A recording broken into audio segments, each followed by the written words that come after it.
So AI is transforming cybersecurity, but there are some jobs that AI won't take. In this video, I'm going to show you the top 5 jobs that are untouchable. Hi, my name's AJ. I've been in cybersecurity for the last 9 years, and on this channel, we teach all things cybersecurity for beginners, so let's get into it. These jobs won't be taken by AI because AI is great at things such as pattern recognition and doing repetitive tasks, but cybersecurity isn't all about repetitive tasks, automation and code. There's a lot of people management strategy involved as well. So the first job that we're going to talk about is that of a security architect. So a cybersecurity architect actually designs and implements secure systems from networks to applications in order to protect a company's data and infrastructure from cyber threats. Now, while a cybersecurity architect could use AI to actually prompt the actual job role itself, so trying to figure out different solutions, different policies to put in place,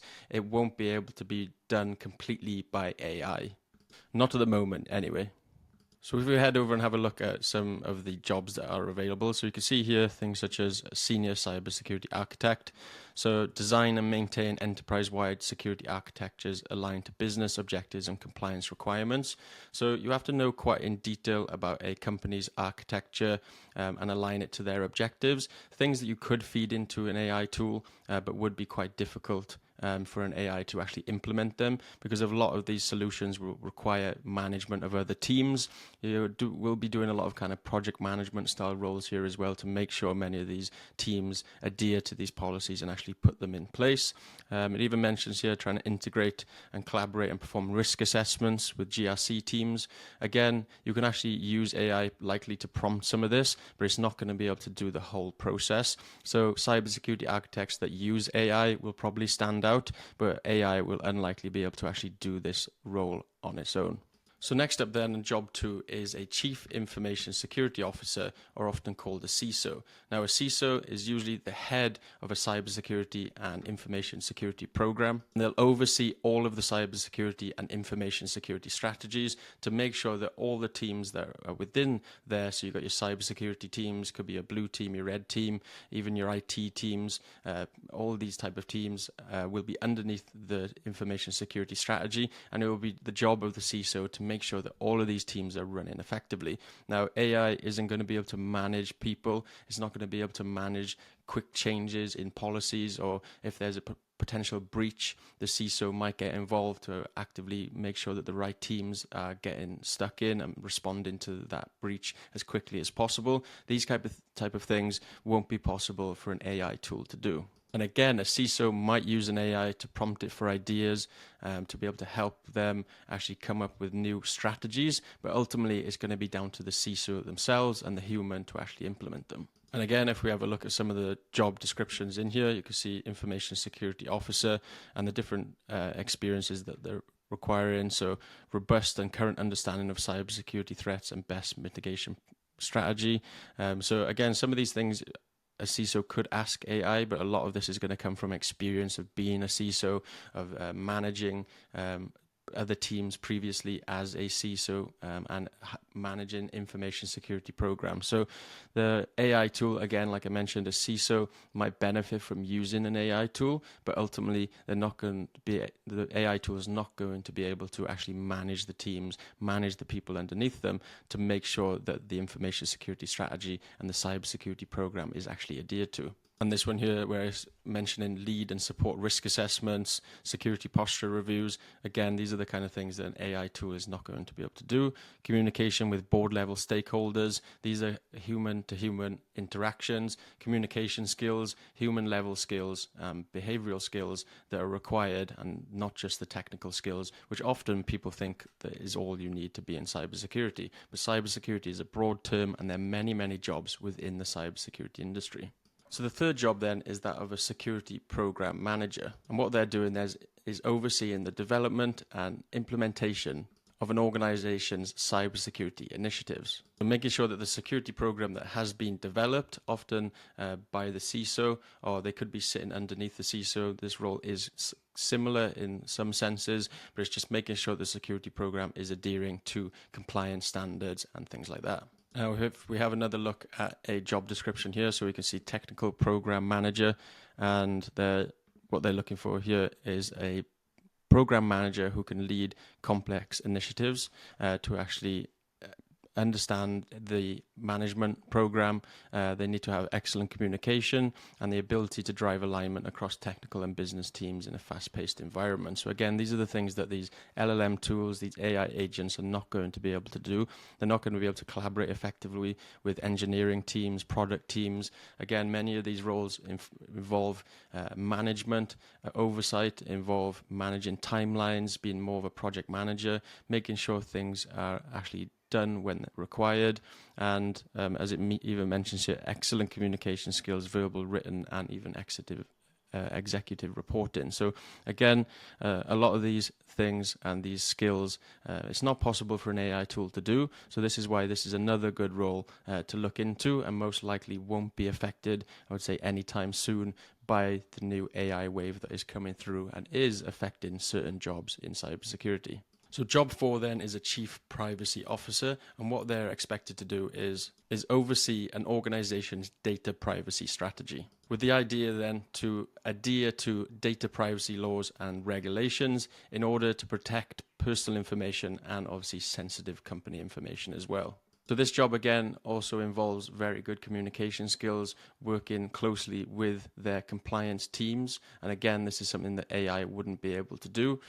And privacy laws and regulations are constantly changing as well. While an AI tool might be able to keep up with it, you will also notice that maybe more complex information and tasks, AI tools like LLM tools like ChatGPT aren't always the best the best at processing them. So it might be able to come up with a data privacy strategy, but when it goes into the nuances of the changes of certain data protection laws, it might not be able to keep up with it. Now, that will likely change in the future, but at the moment, jobs like Chief Privacy Officer are unlikely to be affected by these AI agents or AI tools. And again, we can have a look at the jobs in here as well. So you probably noticed that the jobs I've mentioned as well also come with very high salaries.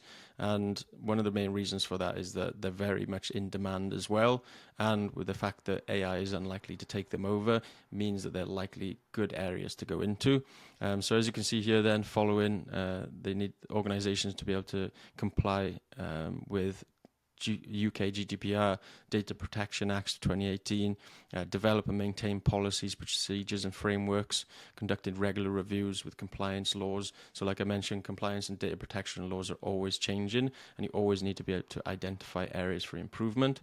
While you might be able to use an AI tool to speed up this process for you, the final decision will always usually be taken by a human, just to make sure it's up to date. And even trying to keep up to date with legislative changes, AI tools, like I mentioned, aren't always the best at keeping doing well with up-to-date information. So that's why it's always good to have a human there to kind of make the final decision. And even stakeholder management, so actually engaging with different parts of the business, engaging with the CISO, engaging with the CEO, for example, engaging with their actually compliance analysts, making sure, again, these are management roles, human interaction.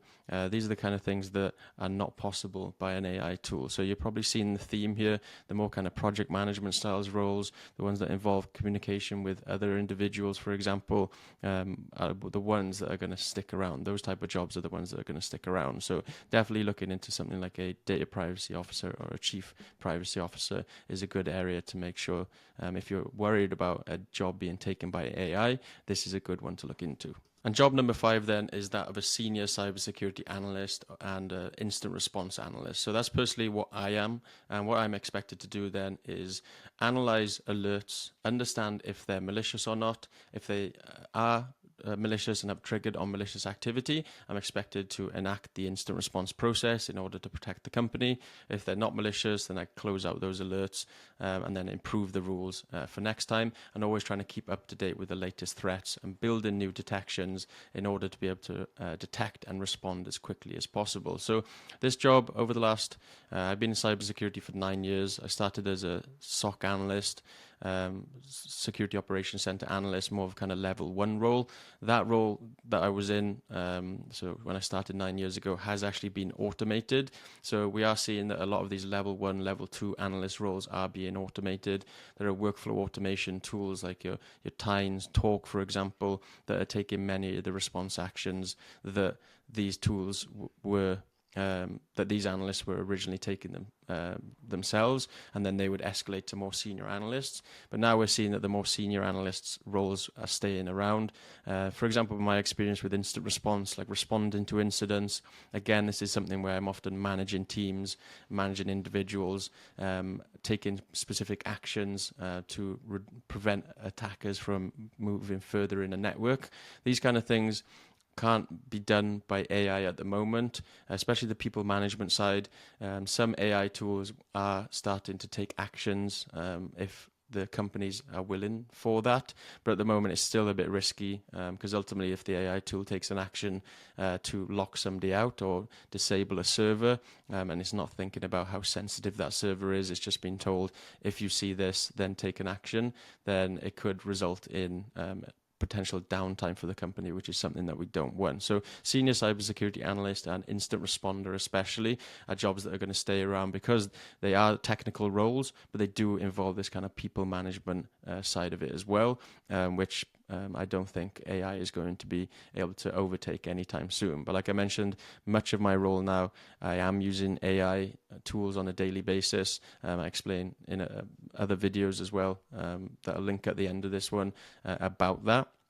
About the changes that I have seen coming in the role and the things that I'm working on a day-to-day basis. But roles change in cybersecurity. Everything does change. You always have to stay up to date. And even though I've been in cybersecurity for 9 years, it doesn't mean that I'm immune to any of the changes. And I actually think that's a good thing because it gives more opportunities to people coming through like yourself who are trying to get into cybersecurity but are struggling, and even the companies that are asking for experience. The new wave of AI is actually providing more opportunities for people who don't have experience. And the reason for that is that many of these senior cybersecurity analyst roles are asking for experience with AI tools and workflow automation tools. And many people, like myself, even though I've been in cybersecurity for 9 years, if I didn't learn these tools and then I was up against somebody that had learned these tools but didn't have experience, then there is a chance that companies will actually move towards hiring them instead. And we've actually had people who have been let go because they haven't kept up to date with these workflow automation tools and AI tools. So we are seeing a change in the cybersecurity analyst role. Now, this is the role I actually recommend most people go into when they're starting out. And if you did want to jump on a call, either with myself or one of our careers advisors, it's a totally free call. What we'll do is define a specific pathway for you from where you currently are to landing your first job as a cybersecurity analyst. If that does sound of interest to you, all you got to do is click on the link in the comments below. There'll be a pinned link there. Check if there's any call availability, jump on a call with one of us, and we'll see if we can help you become a cybersecurity analyst. So yeah, this is job 5. We can have a look at some of the jobs that are out there then. So we got senior cybersecurity analyst here, for example. And again, analyzing and developing security requirements, experience with CrowdStrike, for example, vulnerability management, like a lot of these leading audits, a lot of these type of things, AI tools, AI agents are not able to do at the moment. Some of these they might likely be able to do in the future, but where it's got here leading audits, strong security knowledge, for example, confidence with speaking with stakeholders. Again, these are more kind of the people management, communication style skills that often people don't expect to have in cybersecurity and think that they're just technical roles, but I can tell you that they're hugely important, and they're very important that in a role of a senior cybersecurity analyst as well. So to conclude then, you now know the top 5 jobs that are going to stick around even after this new AI wave disrupts cybersecurity. So I want to say thank you for watching. If you want to understand now how to actually use AI to actually get a cybersecurity job, go and watch this video next. I want to say thank you for watching. I'll see you over there.